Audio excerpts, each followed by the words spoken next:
Hello all, இன்றைக்கி என் பொண்ணோட lunch and ஸ்நாக்ஸ்க்கு என்ன பேக் பண்ணோன்னு சொல்லி பார்க்கலாம். இன்றைக்கி மெயின் கோர்ஸ்க்கு கோதுமை பரோட்டா செஞ்சுருந்தேன். ஆக்சுவலாக இது சப்பாத்தி தான், கொஞ்சம் அடர்த்தியான சப்பாத்தி. பட் இதில் நம்ம நிறைய லேயர் சேர்க்குறனால பரோட்டான்னு சொல்லி ஏமாற்றி கொடுத்துடலாம். அண்ட் அதுக்கு சைட் டிஷ்க்கு மஷ்ரூம் குருமா செஞ்சுருந்தேன். உடம்புல கொடுக்குற மஷ்ரூமை கண்டிப்பாக ஒதுக்கிடுவாங்கன்றனால மஷ்ரூம் 65 செஞ்சு கொடுத்துருந்தேன். அண்ட் டெய்லி ஒரு ஃப்ரூட் கொடுப்போம். அதில் இன்றைக்கி கொய்யா பழம் கொடுத்துருந்தேன். அண்ட் அவ்வளோதான். லஞ்சுக்கு இன்றைக்கி இதெல்லாம் தான் நான் ப்ரிப்பேர் பண்ணியிருந்தேன்.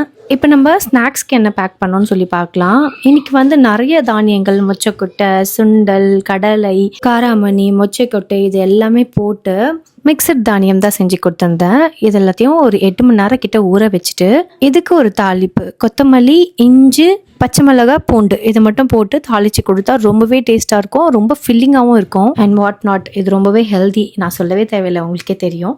ஸோ ஸ்நாக்ஸ்க்கு இதை தான் பேக் பண்ணியிருந்தேன். சரி, இப்போ உங்கள் டர்ன். உங்கள் குழந்தைக்கு நீங்கள் இன்றைக்கி என்ன லஞ்ச் அண்ட் ஸ்நாக்ஸ் பேக் பண்ணிங்கன்றதை கமெண்ட்ஸில் சொல்லுங்கள். இந்த வீடியோ உங்களுக்கு பிடிச்சிருந்தா லைக் பண்ணிவிட்டு பேஜை ஃபாலோ பண்ணிக்கோங்க. பாய்.